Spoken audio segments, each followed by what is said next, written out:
Hello, gandang gabi mga ka-swine racer. Pero bago ang lahat, please subscribe Miss Walay Virgin para mas masaya ang ating vlogging. Anyway, good evening everyone. Siguro napansin nyo ngayon yung mga nakaantabay sa akin na hindi ako gumala gaano or totally halos hindi ako nakagala ngayon dahil nga una, nawalan kami ng internet. Pangalawa, kailangan naming asikasuhin yung mga babuyan namin.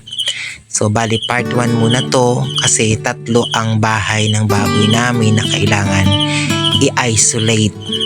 Diyos ko, kung kayo ay mga owner ng mga baboyan, siguradong mangangamba kayo. Gaya nga ng nauna kong premiere, natakil ko doon yung pinagdadaanan namin tungkol sa baboy. As of this time, wala pa namang patay. Hopefully, walang mamatay. Pero yung isa talaga, hindi na kumakain. Kaya, medyo super worry na talaga si Miss Walay Virgin. Anyway guys, ang ginawa namin ngayon kasi nga sabi ng authority na yung ASF daw ay galing sa hangin or can be transferred sa hangin. Kaya nga, paano na lang ang lapit-lapit ng mga baboy namin, although may mga bahay-bahay sila, may mga butas-butas naman yung bahay nila. So hindi naman gaya kahit nga yung mga konkretong bahay ng tao pumapasok yung hangin, yun pa kaya na ilang steps lang ay magkakatabi na sila. So ang ginawa namin, pakasakali na lang gumawa, lalo na ngayon medyo sumama yung panahon, nasira yung bahay kubo ng baboy namin. Inayos namin ni Daddy Jmar. So ang ginawa namin is gusto namin takpan, hindi gaanong pumasok yung hangin. Bahala na, sa Lord na lang yung bahala sa baboy namin kasi siya lang naman talaga yung may alam kung anong mangyayari kinabukasan. So at least kami, ginawa namin yung mga magagawa namin bilang mga amo ng baboy sa pagkakaalam namin tama, sa pagkakaalam namin na magiging safety sila. Ang hirap na nakakapagod. Grabe yung stress ko ngayong araw na to. Grabe. Kasi nakakapagod. Halos 3 bahay ng baboy yung inayos namin. Buti kamo kung may mga gamit kami. Alam nyo naman, parang recovering pa lang din yung buhay namin. Kasi nga, for how many years na talagang nasa putikan kami. Ngayon lang dapat sana kami makakabawi na. Pero, ganyan pa rin.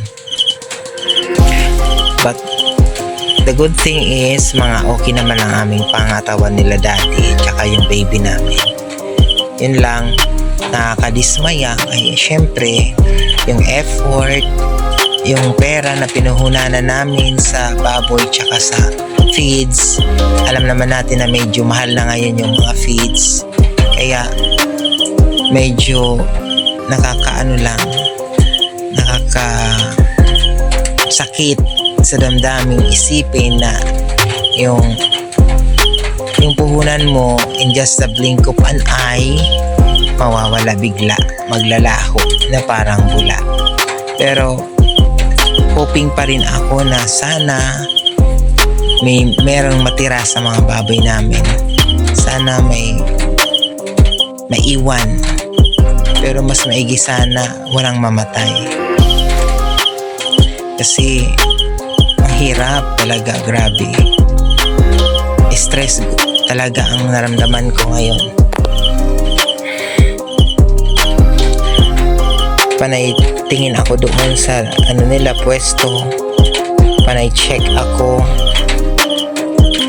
Ito, hindi pa ako dyan nag-almusal kasi umagang-umaga yan. Umuulan pa. Buti na nga lang at medyo tumigil yung ulan ng panahon na yun. Dapat nga magbablog ako na magsusumba or exercise. Kasi napansin ko yung tiyan ko lumaki. Dahil nga siguro dahil nakatambay ako sa bahay, panay nga, panay kain. Pero wala, inuna ko muna yung concern sa baboy. Kasi gusto ko silang ma-save. Ayun, ang ginawa namin, pinagtagpi-tagpi na lang yung mga lumang yero, yung mga trapal, banig, para hindi gaanong ma-expose yung namin, nagiging inahin sana na baboy. Ang lockdown kasi hanggang hanggang May 6. Na ngayon, May 3. Kaya natatakot ako kasi baka ma-extend na naman. Kaya narinig ko sa ibang kaibigan ko na posible daw ma-extend kasi marami nga daw nagkandamatay sa Karatig barangay namin. Anyway, itong baboy namin ay gustong hingiin lang ng 17,000. Grabe, ang laki-laki nito sa personal. Ang laki nito, pwedeng maibenta ng 35,000. Malaki yan kasi malayo lang yung pagkaka-video namin. Pero solid to. Ewan ko kung anong desisyon kayo guys. What do you think? Ibenta ko ba kahit 17,000 lang? Kasi medyo wala na akong naisip na paraan para lang takot kasi ako baka maubos sila. Baka maapektuhan lahat ng baboy namin kasi nga mabilis lang to manghawa. Nasabay lang daw to sa hangin. Kaya very much worried ako. Lalo na talagang kahit teacher ako, wala na akong masahod kasi nga nilon ko na. I'm just telling the truth. Medyo nahirapan ako now. Pero thankful kasi healthy naman kami, yung mga tao. Worry lang, diba? Siguro naman lahat tayo pag ganyan yung mga pinupupusan nating, inumpisa nating business ay magaganyan lang. Kaya sana hindi maapektuhan gaano yung baboy namin. Ito yung dalawang bahay ng baboy namin. Yung sa isa, yung sa kaliwa ay kanan, yun yung may dalawa doon na laman. Doon sa kaliwa, yun yung may lalaki doon na baboy na may sakit. Kaya kailangan i-isolate namin o lagyan ng boundary para hindi gaanong ma-expose. Pero alam niyo naman, di ba, yung hangin, kayang lumusot yan. Pero kung gugustuhin ni Lord, pananalig lang talaga, nanalig ako kay Lord na sana kung hindi naman kayang ma-cure yung isa, sana yung dalawa dyan nakatabi hindi na maapektuhan. Kasi grabe talaga. Hindi ko alam kung paano kami makakabangon.